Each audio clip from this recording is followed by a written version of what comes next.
اور دوسری چیز، ہمارے اندر دعاؤں کا اہتمام نہیں ہے، ہم اللہ تعالیٰ سے دعائی نہیں کرتے. ہم میں سے ہر شخص یہ چاہتا ہے کہ امام صاحب اونچی آواز میں دعا پڑھے اور ہم آمین کہیں. دعا پڑھنے کی چیز نہیں ہے، دعا مانگنے کی چیز ہے. امام کو آپ کی مجبوریوں کا، آپ کی پریشانیوں کا علم نہیں.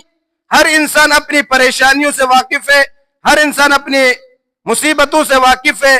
تو ہر انسان اپنے رب کے سامنے اپنی پریشانیوں کو رکھیں، ہر انسان اپنے رب کے سامنے اپنی مجبوریوں کو رکھیں، اپنی بیماریوں کو رکھیں.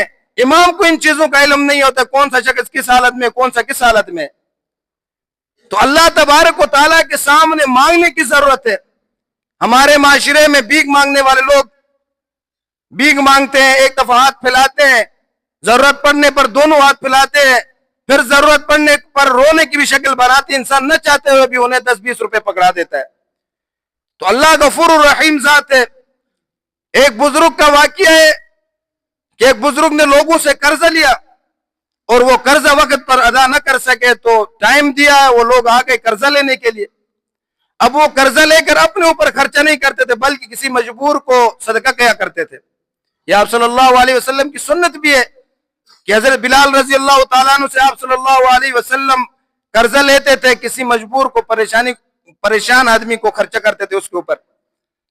لیکن ہمیں اگر اپنے اوپر یقین ہے کہ مجھے یکم تک تنخواہ ملے گی اور میں بندے کو قرضہ دے سکوں گا، تو اس سنت کو ادا کرنے کے لیے کسی سے قرضہ لے کر آپ کے محلے میں کوئی بندہ شخص پریشان ہے، اس کی مجبوری حل کرنے کے لیے کسی سے قرضہ لے کر اس کو صدقہ دے سکتے ہیں کہ مجھے تنخواہ ملے گی تو میں اس کو واپس دے دوں گا.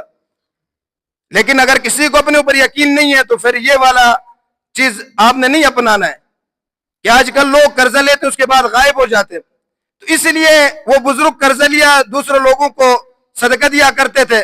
تو قرضدار سارے جمع ہو گئے، سب جو بھی عادت اسے کہتا تھا کہ بیٹھ جاؤ، آئے گا تو دے دوں گا.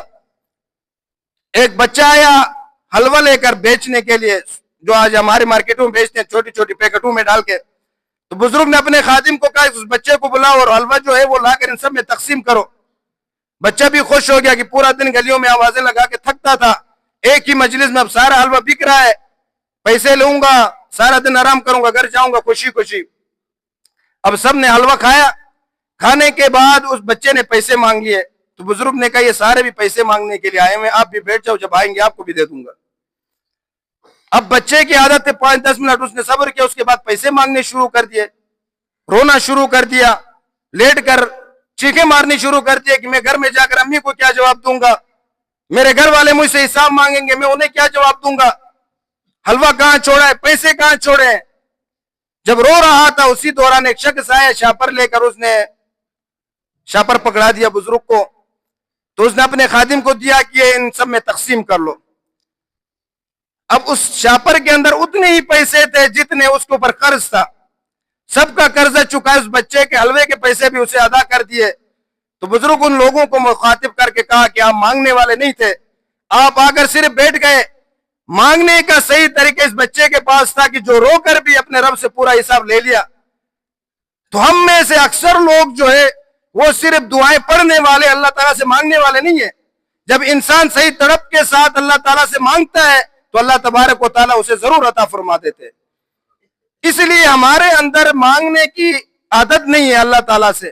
اللہ تعالیٰ سے دعائیں نہیں کرتے، اپنی مجبوریوں کو اللہ تعالیٰ کے سامنے پیش نہیں کرتے. ویسے مجبوریاں انسان سے جا کے مانگ لیتے، ضرورت پڑنے پر رو بھی جاتے، لیکن اللہ تعالیٰ کے سامنے کبھی ہم نے اس طرح نہیں گڑ گڑائے.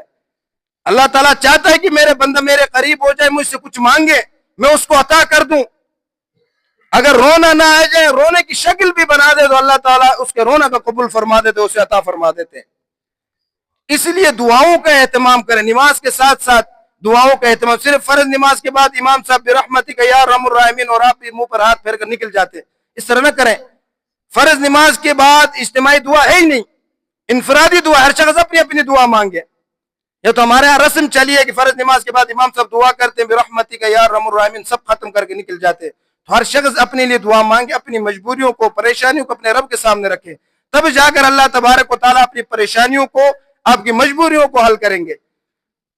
تو آئندہ دعا کریں گے نا اپنے رب سے، جو بھی پریشانی اللہ کے سامنے سب سے پہلے انفرادی طور پر دعا کیا کریں، اجتماعی نہیں. جماعت کے بعد اجتماعی نہیں، آپ سنت پڑھتے ہیں، نفل پڑھتے ہیں، تہجد پڑھتے ہیں، ہر وقت دعا کیا کریں۔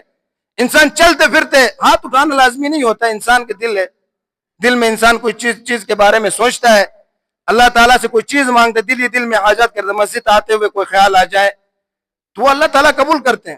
حضرت ابوبکر صدیق رضی اللہ تعالیٰ عنہ راستے سے گزر رہے، راستے میں کسی مٹی کا بڑا ڈھیر دیکھا، دل میں خیال آئے کاش، اس وقت قید سالی کا دور ہوگا، کاش اگر یہ کھجور ہیں، جو یا آٹا ہوتے تو میں غریبوں میں تقسیم کر لیتا۔ حضور صلی اللہ علیہ وسلم کی مجلس میں آئے تو حضور صلی اللہ علیہ وسلم نے فرمایا ابوبکر آپ نے جو نیت کی تھی اللہ تعالیٰ نے قبول کر لیا ہے۔ تو اللہ تعالیٰ دلوں کے حالات کو جاننے والا ہے، ہمارے عقیدہ یہی ہے نا کہ اللہ تعالیٰ ہر چیز کو جاننے والا ہے، تو ہم نے اللہ تعالیٰ سے مانگنا چھوڑ دیا ہے، تب سے ہمارے اوپر یہ مشکلات آتی ہیں۔ تو ہم اپنی مشکلات کو اللہ کے سامنے ذکر کریں، انفرادی دعائیں مانگیں اللہ تعالیٰ سے، چلتے پھرتے اٹھتے بیٹھتے ہر وقت دعا مانگیں، اللہ قبول کرنے والی ذات ہے۔ اللہ